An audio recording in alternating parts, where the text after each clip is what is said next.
Hi students, कैसे हैं? स्वागत है आपका, अभिनंदन है। हम लेकर के आए हैं अध्याय नंबर 5, प्रकृति का संदेश। जी हाँ, प्रकृति है क्या?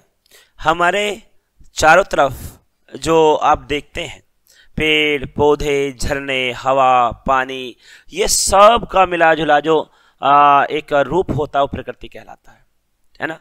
अब यहाँ देखिएगा, कहते हैं कि प्रकृति का संदेश है।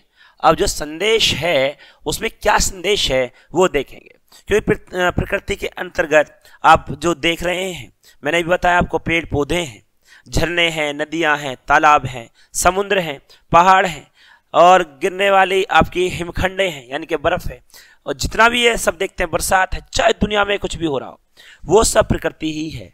ठीक है, तो यहाँ पर प्रकृति का संदेश है। प्रकृति हमारी सबसे बड़ी शिक्षिका है। यह हमें प्रति क्षण कोई ना कोई संदेश देती रहती है। यदि हम समय और नियमों के पालन का गुण प्रकृति से सीख लें तो हम जीवन में कभी असफल नहीं हो सकेंगे, है ना। तो क्या कहता है ये कि पालन का गुण प्रकृति सीख ले तो हम जीवन में कभी असफल नहीं हो सकते। ठीक है, इसी के साथ आगे बढ़ेंगे हम। अब इसमें क्या कहना चाहता है सारांश में, कि अगर हम प्रकृति की बातों को समझें, अब जैसे आप देखते हैं चारों तरफ आप देखते हैं पेड़ों को काटा जा रहा है, यानी कि प्रकृति को गिराया जा रहा है। अगर पेड़ों को कम किया जाएगा तो प्रकृति का जो है नियम कहीं ना कहीं बाधित होगा, और जब बाधित होगा तो समस्या बढ़ेंगी। तो ठीक वैसा ही है। हम शुरू करेंगे, इसे पढ़ते हैं। निर्झर कहता बढ़ो साथियों। निर्झर माने होता है झरना। क्या होता है? झरना होता है निर्झर माने। निर्झर कहता बढ़ो साथियों, सरिता कहती हो गतिमान। अब ये झरना है, झरना कहता बढ़ो साथियों कि आपको बढ़ना चाहिए, चलते रहना चाहिए। ठीक है, रुकना नहीं है आपको। सरिता कहती हो गतिमान। सरिता का मतलब होता है नदी से। किससे होता है? नदी से होता है, रिवर से होता है। हो गतिमान यानी कि आप गति पकड़ लीजिएगा, आपको रुकना नहीं है। आप जितना तेज चल सकते हो उतना तेज चलिएगा। सागर कहता जीवन तुम।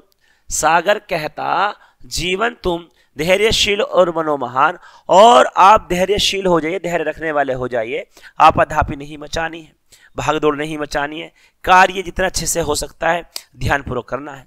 ठीक है, इसी के साथ तारों का संदेश की धरती जगमग जगमग कर दो। अब तारे जो है आपको संदेश देते हैं।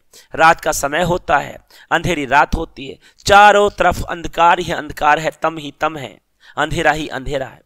आकाश की तरफ आप रात में देखते हैं तो आपको अंधेरी रात में दिखाई देते हैं, तारे टिमटिमाते हुए दिखाई देते हैं, बड़े अलग लगते हैं, बड़े अच्छे लगते हैं, है ना। तो कहते हैं तारों का संदेश की धरती जगमग जगमग कर दो। सूरज कहता उगकर जग में नई रोशनी भर दो।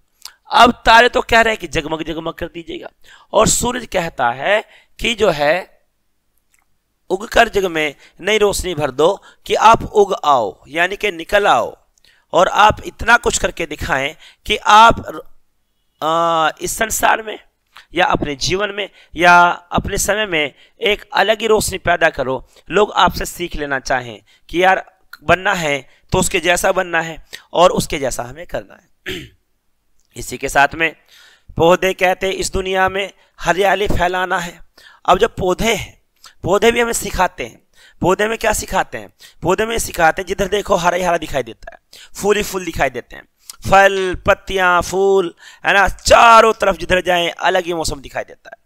तो वो कहते हैं, पौधे कहते हैं इस दुनिया में हरियाली फैलाना, कि आप अपने जीवन में इतनी हरियाली फैला दो, अपने जीवन को इतना अच्छा बना दो कि जो देखे वो कहे यार इससे खुश व्यक्ति हमने नहीं देखा। ये पूरा आनंद लेता है जीवन का, और ये जीवन में पूरा आनंद ले रहा है। ठीक है, सीखने का अगर सीखना है तो इससे सीखा जा सकता है। अपने श्रम के फल फूलों से भूतल खूब सजाना है। अपने श्रम के फल फूलों से भूतल खूब सजाना है, यानी कि आपने जो श्रम किया है, जो आपने मान लीजिए कोई पेड़ लगाया है तो उससे फल आए हैं, फूल आए हैं, है ना, से भूतल खूब सजाना है। जिस तरह से पेड़ पौधे अपने फलों से, फूल से इस धरा को, धरती को जगमग जगमग कर देते हैं, रोशन कर देते हैं, चारों तरफ हरियाली हरियाली, फूल ही फूल दिखाई देते हैं। ठीक वैसा ही तुम भी अपने जीवन में कुछ इस तरह का कर दो कि लोग आपको जाने और माने। हम भी पीछे रहे ना इसमें, और हम भी इससे पीछे नहीं रहने चाहिए। ठीक है, हम इससे पीछे नहीं रहने चाहिए। सुंदर जगत बना देंगे, और हम क्या करते हैं, हम पीछे नहीं रहेंगे और हम क्या करेंगे, सुंदर जगत बना देंगे। प्यारे बच्चों, सुंदर जगत होगा, चारों तरफ जिधर देखेंगे हरियाली होगी, फूल होंगे, पेड़ होंगे, पत्तियां होंगी, झरने होंगे, हिमखंड होगा, नदियां बह रही होंगी, सागर में लहरें आ रही होंगी, हवाएं ठंडी ठंडी मस्त मस्त चल रही होंगी, वायुमंडल स्वच्छ हो रहा होगा, समय समय पर बरसात भी हो रही होगी, मौसम ना कभी ज्यादा गर्म है ना कभी ज्यादा ठंडा है, सब चीज शांत भाव से चल रही। परिश्रम के स्वेद कणों से धरती सुख बना देंगे, और ये स्वेद कणों से यानी कि पसीने से, कि हम इतना पसीना बहाएंगे कि जो है धरती को भी हम स्वर्ग बना देंगे। हम इतनी मेहनत करेंगे अपने जीवन में कि पृथ्वी भी जो है क्या बन जाएगी, स्वर्ग बन जाएगी। प्यारे बच्चों, इसी के साथ आगे बढ़ते हैं। ये आपकी कविता यहीं पर खत्म होती है, और इसी के साथ में हम लेते हैं यहाँ पर क्या, यहाँ पर हम लेते हैं शब्द अर्थ। ये लीजिएगा,